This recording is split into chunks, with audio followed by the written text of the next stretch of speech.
నమస్తే అమ్మా. నమస్తే అమ్మ. అమ్మ, జనరల్గా ఆడపిల్లకి పుట్టుకతోనే పసుపు కుంకుమలు వస్తారంటారు, అవునా? అవునైతే ఒకరు నన్ను ఒక ప్రశ్న అడగమని ప్రత్యేకంగా అనంత లక్ష్మి అమ్మగారిని కలిసినప్పుడు ఈ ప్రశ్న అడగండి అన్నారు. అది ఏంటంటే, భర్త కనిపించకుండా పోయినప్పుడు ఆ భార్య ఇంకా పసుపు కుంకుమలు పెట్టుకోవచ్చా, మంగళసూత్రాలు వగేరా అవన్నీ అని. ముకుందా జ్యువెలర్స్ తెలంగాణలో మొట్టమొదటి ఫ్యాక్టరీ అవుట్లెట్ మన కొత్తపేటలో ఫిబ్రవరి 14న గొప్ప శుభారంభం. కనిపించకుండా వెళ్ళాడు అంటే అర్థం ఏంటి? కనిపించట్లేదు కానీ ఉన్నాడనే కదా, మరి లేడు అని నిర్ధారణ కాలేదు కదా. అందువల్ల హాయిగా మాంగళ్య చిహ్నాలన్నీ ధరించవచ్చు. అసలు ఉన్నాడా లేడా కూడా మనకు తెలియదు కనుక ఉండొచ్చు. లేడని మనం ముందరే ఎలా నిర్ధారణ చేస్తాం తెలియకుండా? మరి లేడు అని నిర్ధారణ అయ్యేదాకా ఉన్నట్టే కదా. కనుక హాయిగా చక్కగా అన్నీ అనుభవించవచ్చు. మీరు ప్రారంభంలోనే చెప్పినట్టు పుట్టుకతోనే ఉన్న పసుపు కుంకాలు భర్తతో పోతాయా? కాదు. భర్తతో వచ్చినవే ఉన్నాయో అవి పోతాయి. మగవాళ్ళకు కూడా వివాహ సమయంలో వచ్చినవి భార్య పోతే పోతాయి. అంటే వివాహ సమయంలో ఏం వస్తాయో చాలా మందికి తెలియదు. మగవాళ్ళకి ఏం వస్తాయంటే, యజ్ఞోపవీతం ఉండేవాళ్ళు ఉన్నారు కదా, వాళ్ళకి వివాహం కాకపోతే 3 పోగులు యజ్ఞోపవీతం ఉంటుంది. వివాహం అయ్యే సమయంలో ఇంకొక 6 పోగులు పడతాయి. 9 పోగుల యజ్ఞోపవీతం ఉంది అంటే భార్య ఉన్నట్టు. 3 పోగులే ఉంటే భార్య లేనట్టు. భార్య చనిపోతే ఈ 6 పోగులు తీసేయాలి. అర్థమైంది? తీసేయాలి. కానీ కనిపించదు కదమ్మా. అదే ఒకప్పుడు చొక్కాలు వేసుకునేవాళ్ళు కనుక కనిపించేది. తర్వాత సాధారణంగా ఎడం భుజం మీద కండువా వేసుకుంటారు. భార్య లేకపోతే వేసుకోరు. కానీ ఇప్పుడు ఏమేం పాటించట్ల, అది నేను అనేది. ఇప్పుడు అసలు ఇలాంటిదో పద్ధతి ఉందని కూడా ఎవరికీ తెలియదు. కనుక ఏ రకంగా అయితే ఒకళ్ళకొకళ్ళు తోడైనప్పుడు వచ్చినటువంటి చిహ్నాలు ఉన్నాయో వాటిని తీసేస్తే పర్వాలేదు. వాటిని కూడా తీయరు కొంతమంది. తీయడం రూలా అమ్మ?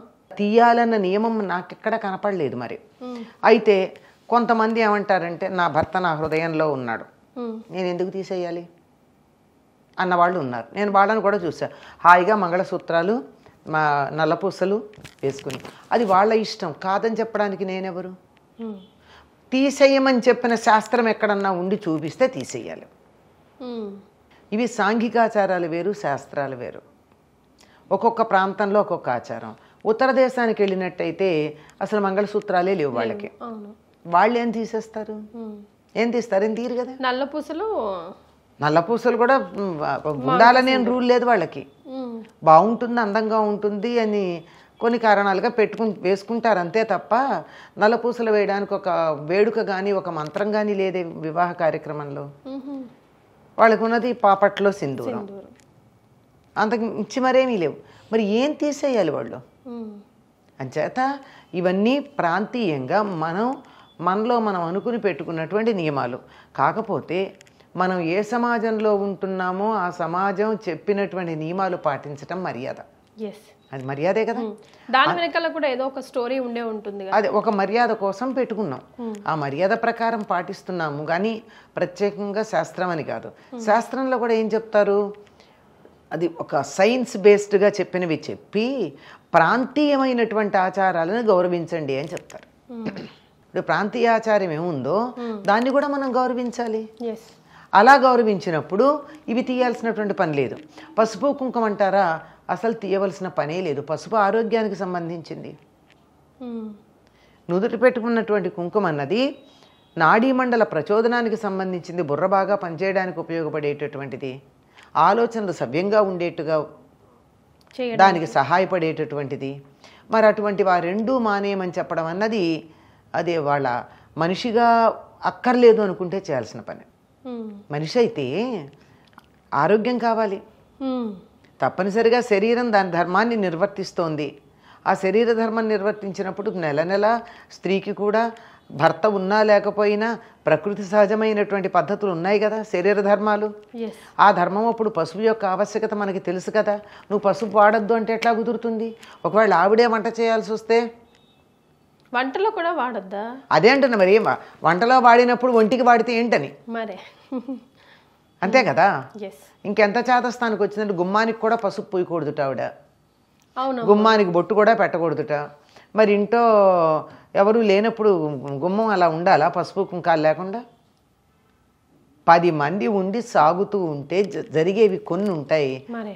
10 మంది లేక ఒంటరిగా ఉండేప్పుడు ఆచరించవలసినవి, ఆలోచించాల్సినవి కొన్ని ఉంటాయి. అంచేత పిడుక్కి బియ్యానికి ఒకటే మంత్రం అన్నట్టు ఎప్పుడో ఉన్నటువంటి పద్ధతులు ఇప్పుడు కూడా కావాలన్నట్టు ఎన్ని మారామ్మను? మారామా లేదా? మరీ పాతకాలంలాగా ఉంటున్నామా? ఉండట్లేదు కదా. మరి ఉండనప్పుడు ఈ ఒక్క విషయంలోనే ఉండాలని ఎందుకు పంతం పడుతున్నారు అన్నిట్లో లేకుండా? కనుక అటు ఇటు కూడా కొంచెం ఆలోచించుకోవాలి. ఈ మొండి పట్టుదలల్ని కొంచెం పక్కకు పెట్టాలి. వ్యక్తికి ఉండే ఇష్టానిష్టాలను కూడా గౌరవించాలి. ఏమో చిన్నతనంలో భర్త పోయాడు అనుకుందాం, వృద్ధాప్యంలో అంటే కోరికలు ఉండకపోవచ్చు, కానీ కొంతమందికి అంత ముసలితనం ఉన్నా కోరికలు ఉంటాయి. చిన్నతనంలో పోయాడు, జీవితంలో ఆవిడ ఒక నగ పెట్టుకోకూడదా? మరి ముఖాన బొట్టు పెట్టుకోకుండా అలా ఏ బ్రాస్గానే ఉండాలి పాచిమోహన్లాగా? అందమైనటువంటి తెల్లని కాలికి కాస్త పసుపు రాస్తే అంత అందంగా ఉంటుంది, ఎందుకు రాసుకోకూడదు? ఆవిడ అందం కూడా తీసుకెళ్ళిపోయినట్టేనా? ఇంత అమానుషంగా ఎలా ప్రవర్తిస్తాం? అయితే మరి పసుపు కుంకుమలు ఇచ్చే టైంలో, పూజల సమయంలో, ఆ టైంలో నోములు వ్రతాలు ఎలాగో కొన్ని అయితే అసలు చేసుకోకూడదు అంటారు కదా, ఒకవేళ భర్త లేకపోతే? అవసరం లేదని చేసుకోకూడదు, ఎందుకంటే వాళ్ళకి అవసరం లేదు. ఇప్పుడు మన వ్రతాలన్నీ కూడా వీలైనంత అన్నీ కూడా మీరు గమనించినట్టయితే భర్త ఆరోగ్యంగా ఉండాలి, వాడు దుర్మార్గుడు అయితే సన్మార్గానికి రావాలి అని చేసేవే ఉన్నాయి. ఆ భర్తే లేనప్పుడు ఎవరి కోసం చేస్తుంది ఇప్పుడు వ్రతాలు? అంచేత చెయ్యట్ల, అక్కర్లేదని చెప్పడమే తప్ప అందువల్ల చేయకూడదు అన్నారు. అర్థం తెలుసుకోకుండా చేస్తారు కనుక చేయకూడదు అన్నారు, అంతే, అంతకన్నా ఇంకేం లేదు. వాయినాల సంగతమ్మా? వాయినాల సంగతిలో చాలామందికి పట్టింపు ఉంటుంది ఇవ్వకూడదని, అందువల్ల ఊరుకోవడం మంచిది. వెళ్ళి తొందరపడి ఎదురుగా వెళ్ళి నాకు వాయినం ఇవ్వమంటే ఏం బాగుంటుంది? మొదటిది కాకపోయినా తర్వాతన్నా ఇస్తారమ్మా, వాయినం ఇవ్వకుండా ఉండరు, స్త్రీలందరికీ ఇస్తారు. కాకపోతే ఎందుకు పసుపు కుంకుమ ఎందుకు ఇవ్వకూడదు? తీసుకెళ్ళి దేవుడికి పెడతారు కదా పసుపు, ఇంటికి ఎవరికన్నా వస్తే ఇస్తారు కదా, పసుపు కుంకుమ ఎందుకు ఇవ్వకూడదు అన్నది నాకు అర్థం కాల.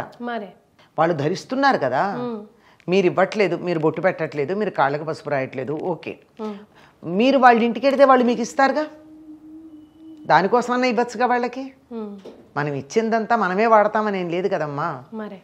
ఇప్పుడు నాకు ఎవరన్నా ఏదన్నా ఇచ్చారు, 10 పళ్ళు ఇచ్చారు, 10 పళ్ళు నేను తింటానా? రెండో మూడో తింటాను, మహా అయితే 4 తింటాను, మిగిలిన ఎవరో ఒకళ్ళకి ఇస్తా కదా. అలాగే పసుపు కుంకాలు నాకు ఇచ్చినట్టయితే దేవుడికి ఉపయోగిస్తాను, పసుపు అయితే వంటల్లో వాడతాను, లేదా ఇంటికి వచ్చినటువంటి ముత్తైదువుకి తీసుకోమని ఇస్తాను.